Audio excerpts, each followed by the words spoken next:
हमने माना कि तगफ्फुल करोगे लेकिन खाक हो जाएंगे हम तुमको खबर होने तक।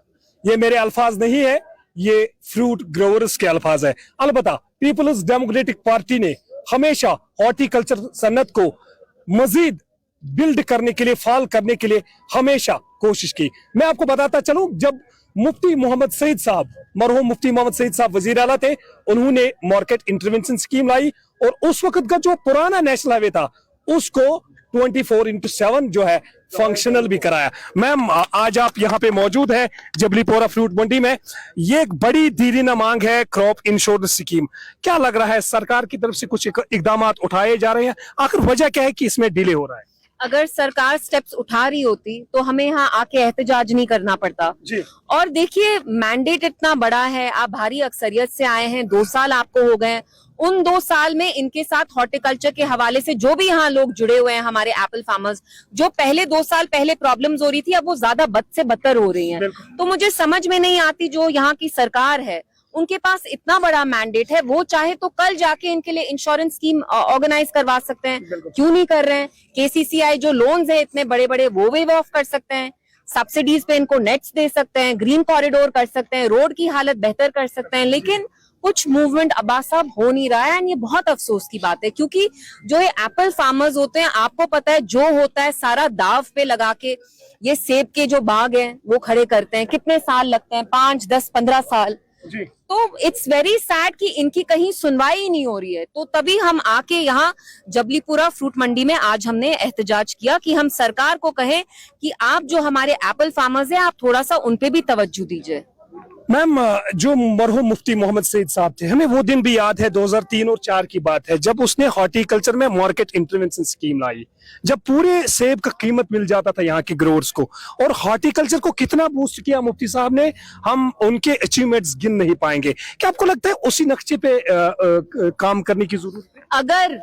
अगर एनसी की सरकार मुफ्ती साहब के विजन पे ही 5% काम करेगी तो एवरीथिंग विल बी डन। मुफ्ती साहब ने high density orchards, better road, एक ग्रीन कॉरिडोर उनने एस्टैब्लिश किया, मंडी का कॉन्सेप्ट उनने किया, हाईवेज बेहतर उनकी वजह से हुए। एवरीथिंग जो भी आप देखते हैं वो सारा मुफ्ती साहब ने, पुलवामा में इंडस्ट्रियल एरिया, कोल्ड स्टोरेजेस जो है वो मुफ्ती साहब ने किया। अभी आप देखते हैं कितने सारे लोग बड़गाम में भी हाई डेंसिटी ऑर्चर्ड्स लगा रहे हैं। तो ये सारा मुफ्ती साहब ने कंसेप्चुलाइज किया।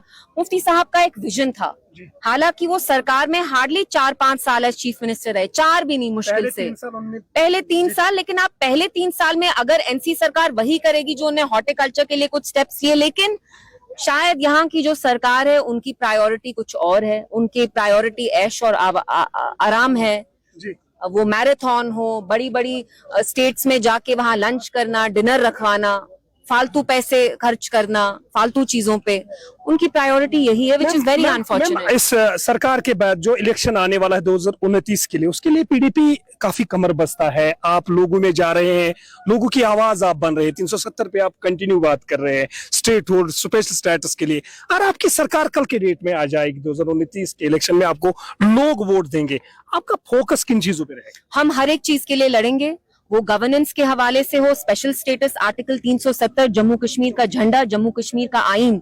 हम एनसी की तरह नहीं है कि इलेक्शन में आप 370 बोलते रहते हैं, फिर जब आप फाइनली सरकार में आते हैं बीजेपी की तरह आप स्टेटहुड पे फोकस शिफ्ट करते हैं। हम 370 पे लड़ते आए हैं। खुद पर्सनली 2019 में जब मैं सियासत में भी नहीं थी, 370 पे मैंने बात की और मैं ये बात करती रहूंगी, और हम अगला इलेक्शन सरकार में लड़ने के लिए लड़ेंगे। मैम, एक अहम सवाल, जिस हल्के इंतखाब में आप इस वक्त मौजूद है, जहां से आपने इलेक्शन भी रिसेंटली कंटेस्ट किया, काफी सारे वोट भी आपने हासिल किए, तकरीबन 24,000 के करीब, यहाँ इस हल्के इंतखाब में रोड्स का हाल खस्ता है, लोग तंग आ चुके हैं, सरकार विजिबल नजर नहीं आ रही है। जब अब्दुर्रहमान वीरी साहब मिनिस्टर थे, एमएलए थे, उन्होंने बड़े बड़े प्रोजेक्ट्स यहाँ पे बनाए, बड़े रोड बनाए। अगर हम संगम खेरम श्रीगुफारा रोड की बात करेंगे, बिजबारा सिरहामा रोड की, बिजबारा लंगनपल रोड की, वो कोई रोड नहीं जहाँ पे वीरी साहब ने मैगडम नहीं बिछाया। आखिर क्या वजह है कि पिछले 3 साल से लगातार यहाँ की सड़कें जो है खस्ता हाल है?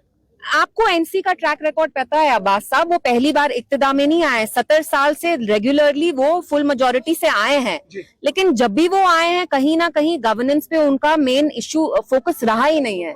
एंड ये पहले की बात है, अभी की बात नहीं है। तभी मैं कहती हूँ पीडीपी जब भी इक्तिदा में आई, अगर आप साउथ कश्मीर में हर एक रोड अस्पताल, एजुकेशन, यूनिवर्सिटी, एम्स जो बन रहा है अवंतीपुरा में, वो सारा पीडीपी की वजह से, मुफ्ती साहब की वजह से। वीरी साहब ने जितना काम किया बिजबेहाड़ा में उतना किसी ने नहीं किया। इसलिए साउथ कश्मीर, खासतौर से जो साउथ कश्मीर के लोग हैं, उनको अब इरादा बनाना है कि अगली बार यहाँ पे जितनी की जितनी सीट्स हैं वो सारी उस पे उनके जो पीडीपी के उम्मीदवार हैं उन्हीं को उनको जिताना है, तभी साउथ कश्मीर आगे कहीं ना कहीं जाएगा। 2 साल से आप भी यहाँ पे, मैं भी यहाँ हूँ। इस्लामाबाद में कौन सा रोड बना है? बिजबेहाड़ा की बात करें, शालागाम में गुजर बस्ती रोड, कितने सारे रोड्स हैं जहाँ पे मैकडम तक नहीं लग रहा है। जी मैम, आप दिन ब दिन हल्के इंतखाब बिजबेहाड़ा में आपकी मकबूलियत हो रही है, लोग आपके साथ जुड़ रहे हैं, आप लोगों की आवाज बन रहे हैं।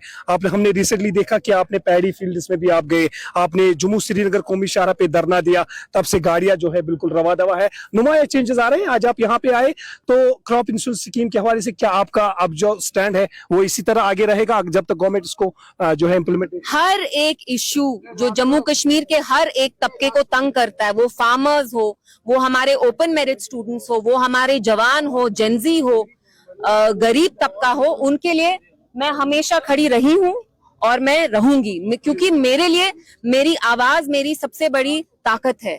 मेरे लिए ये जरूरी नहीं है कि आज की डेट में मैं एमएलए नहीं हूं, मिनिस्टर नहीं हूं, एमपी नहीं हूं, नहीं, मेरे पास अल्हम्दुलिल्लाह मेरी आवाज है और उस आवाज को अगर गूंजना है तो वो गूंजेगी। एंड लोगों के हकूक के लिए मैं लड़ूंगी, लड़ती आई हूं और लड़ती रहूंगी।